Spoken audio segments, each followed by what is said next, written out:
ಕನ್ನಡಕ್ಕಾಗಿ ಜನನ, ಕನ್ನಡಕ್ಕಾಗಿ ಮರಣ, ಕನ್ನಡತನಕ್ಕೆ ನಮ್ಮ ಉಸಿರೇ ಚಿರಋಣಿ. ಮುತ್ತಂತಿರೋ ಈ ಮಣ್ಣಲ್ಲಿಯೇ ನಿಮ್ಮ ಮಗನಾಗಿ ಹುಟ್ಟುವೆನ ಪ್ರತಿ ಜನ್ಮ ಪ್ರತಿ ಜನ್ಮ. ಕನ್ನಡಕ್ಕಾಗಿ ಜನನ, ಕನ್ನಡಕ್ಕಾಗಿ ಮರಣ, ಕನ್ನಡತನಕ್ಕೆ ನಮ್ಮ ಉಸಿರೇ ಚಿರಋಣಿ.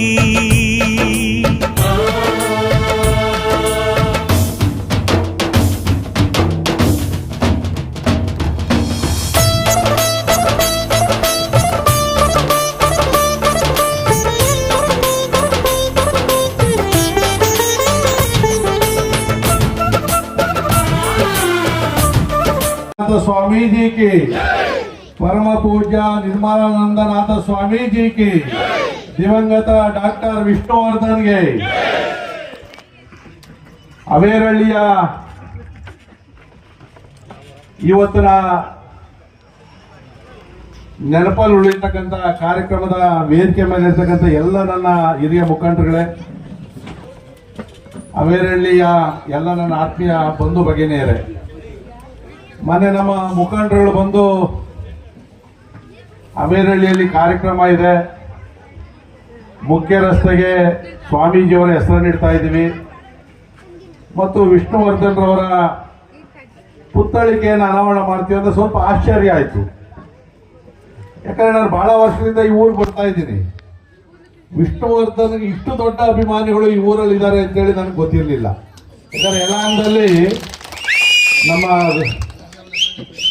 ಕರಿಯ ಪಾಪ ರಾರಪ್ಪ ಮೈ ಸ್ಮೈಲ್ ಅಂತೇಳಿ ರಘು ಅಂತೇಳಿ ವಿಷ್ಣುವರ್ಧನ್ ತರ ಇಲ್ಲ ಅಂದ್ರೂ ಪೇಟೆಗೆ ಪ್ರತಿ ವರ್ಷ ವಿಷ್ಣುವರ್ಧನ್ ಅವರ ಹೆಸರಲ್ಲಿ ಹೆಲ್ತ್ ಕ್ಯಾಂಪು, ಅನ್ನದಾನ ಶಿಬಿರ ಇವೆಲ್ಲವನ್ನು ಮಾಡ್ತಾ ಇದ್ದ. ನಾನು ಅವ್ನು ಗುರುಸ್ತೇ ಇವನು. ಯಾಕೆಂದ್ರೆ ರಾಜ್ಯ ಕಂಡಂತ ದಿವಂಗತ ಡಾಕ್ಟರ್ ರಾಜ್ಕುಮಾರ್ ಅವ್ರನ್ನ ಬಿಟ್ರೆ ಅವರು ಸರಿಸಮಾನ ಇರ್ತಕ್ಕಂಥವ್ರು ಡಾಕ್ಟರ್ ವಿಷ್ಣುವರ್ಧನ್ ಅವರು. ಅಂತ ಒಂದು ಅದ್ಭುತವಾದಂತ ನಟನಿಗೆ, ಕಲಾವಿದನಿಗೆ ನಮ್ಮ ಯಲಹಂಕದಲ್ಲೂ ಕೂಡ ಅಭಿಮಾನಿಗಳಿದ್ದಾರಲ್ಲ ಅಂತಕ್ಕಂಥದ್ದು ಆಶ್ಚರ್ಯ ಆಯಿತು. ಅದಾದ್ಮೇಲೆ ಒಂದು ಹಾಸ್ಟೆಲ್ ತರ ಮಾಡಿ ಮಕ್ಕಳು ನೋಡ್ತಾ ಇದ್ದ. ಕೊನೆಗೆ ಅವ್ನಿಗೆ 2 ಸೈಟು ಫ್ರೀಯಾಗಿ ಸೈಟನ್ನು ಕೂಡ ಕೊಟ್ಟೆ ನಾನು, ಅಲ್ಲಿ ಸ್ಕೂಲ್ ಕಟ್ಕೊಂಡು ಚೆನ್ನಾಗಿ ನಡ್ಸ್ಕೊಂಡು ಹೋಗು ಅಂತೇಳಿ. ಅದಾದ್ಮೇಲೆ ನಾನು ಬಹಳ ದೊಡ್ಡ ಕಾರ್ಯಕ್ರಮ ನೋಡಿದ್ದು ಅವೇರಳ್ಳಿಯಲ್ಲಿ. ನಾನು ನೋಡ್ದಂಗೆ ಎಲ್ಲೂ ಕೂಡ ವಿಷ್ಣುವರ್ಧನ್ ಅವರ ಪ್ರತಿಮೆ ನನ್ನ ಕ್ಷೇತ್ರದಲ್ಲಿಲ್ಲ, ಬೇರೆ ಬೇರೆ ಕಡೆ ಐತೆ. ನಿಜಕ್ಕೂ ಕೂಡ ನಮ್ಮೂರಿಗೆ ಏನು ಮಾಡೋರೋ ಇಲ್ಲ ಗೊತ್ತಿಲ್ಲ ವಿಷ್ಣುವರ್ಧನ್ ಅವರು. ಆದರೆ ಅಭಿಮಾನ ಇದೆಯಲ್ಲ, ಇದು ನಿಜವಾಗಿರ್ತಕ್ಕಂಥ ಒಂದು ಅಭಿಮಾನ ಅಂತಕ್ಕಂಥದ್ದನ್ನ ಈ ಸಂದರ್ಭದಲ್ಲಿ ಹೇಳ್ತಾ ಇದ್ದೀನಿ. ಮತ್ತೆ ನಮ್ಮ ಪರಮ ಪೂಜ್ಯ ಬಾಲಗಂಗಾಧರನಾಥ ಸ್ವಾಮೀಜಿಗಳು ಅತ್ಯಂತ ಕಷ್ಟಪಟ್ಟು ಮಠವನ್ನು ಕಟ್ತವ್ರು ನಾವೆಲ್ಲ ನೋಡಿದ್ದೀವಿ. ನಾನು ಕೂಡ 2000 ಇಸ್ವಿಯಲ್ಲಿ ಜಿಲ್ಲಾ ಪಂಚಾಯತ್ ಮೆಂಬರ್ ಆಗಿದ್ದಾಗ ಕುಕ್ನಳ್ಳಿ ನಮ್ಮ ಹೆಸರುಗಡದಲ್ಲಿ ಒಂದು ಮಠ ಐತೆ, ಅಲ್ಲಿ ಕರೆಸೋರು ವಿಶ್ವನಾಥ್ ಒಂದು ಬೋರ್ ಹಾಕ್ಸಪ್ಪ ಅಂತೇಳಿ ಅಷ್ಟೇ ಕೇಳ್ತಾ ಇದ್ದಿದ್ದವ್ರು. ಅವಾಗ ನಮ್ಮಲ್ಲಿ ಗ್ರ್ಯಾಂಟ್ ಇರ್ತಾ ಇರಲಿಲ್ಲ. ಆವಾಗ ನಾನು ಯಾವುದೋ ಊರ ಹೆಸರು ಹೇಳ್ಬಿಟ್ಟು ಅಲ್ಲಿ ಬೋರ್ವೆಲ್ ಎಲ್ಲ ಕೊರೆಸಿದ್ದೆ. ಅದಾದ್ಮೇಲೆ ಈಗ ಆ ಮಠಕ್ಕೆ ಏನೇನು ಮಾಡಬೇಕು, ಕಾಂಕ್ರೀಟ್ ರೋಡ್ಗಳು, ಕುಡಿಯೋ ನೀರುಗಳು, ಕಾಂಪೌಂಡು ಎಲ್ಲವನ್ನು ಕೂಡ ಮಾಡಿದ್ದೀವಿ. ಕುದುರೆಗೆರೆ ಅದು ಮಾಡಿಕೊಟ್ಟಿದ್ದೀನಿ. ಮೊನ್ನೆ ನಮ್ಮ ನಿರ್ಮಲಾನಂದ ಸ್ವಾಮೀಜಿಯವರ ಏನು ಉತ್ಸವ ನಡೀತಾ ಇತ್ತು, ಅಲ್ಲಿ ಹೋಗಿ 1-2 ಗಂಟೆ ಅವ್ರ ಜೊತೆಯಲ್ಲೇ ಇದ್ವಿ. ನಾವೆಲ್ಲ ಕೂಡ ಮಾತಾಡಿದಾಗ ವಿಚಾರಿಸ್ತಾರೆ. ಅವ್ರಿಗೂ ಕೂಡ ನಮ್ಮೂರಲ್ಲೇ ಸಿಂಗನಾಯಕನಹಳ್ಳಿಯಲ್ಲಿ 8.5 ಎಕರೆ ಜಾಗವನ್ನು ಮಠಕ್ಕೆ ಜಾಗ ಕೊಟ್ಟಿದ್ದೀವಿ. ಏಪ್ರಿಲ್ 25ನೇ ತಾರೀಕು ಅಲ್ಲಿ ಸತ್ಸಂಗ ಕಾರ್ಯಕ್ರಮ, ಬಹಳ ದೊಡ್ಡ ಕಾರ್ಯಕ್ರಮವನ್ನು ಕೂಡ ಅಲ್ಲಿ ಮಾಡಬೇಕು ಅಂತ ಸ್ವಾಮೀಜಿಗಳು ಹೇಳಿದ್ದಾರೆ. ಕಾರ್ಯಕ್ರಮವನ್ನು ಮಾಡ್ತಾ ಇದ್ದೀವಿ.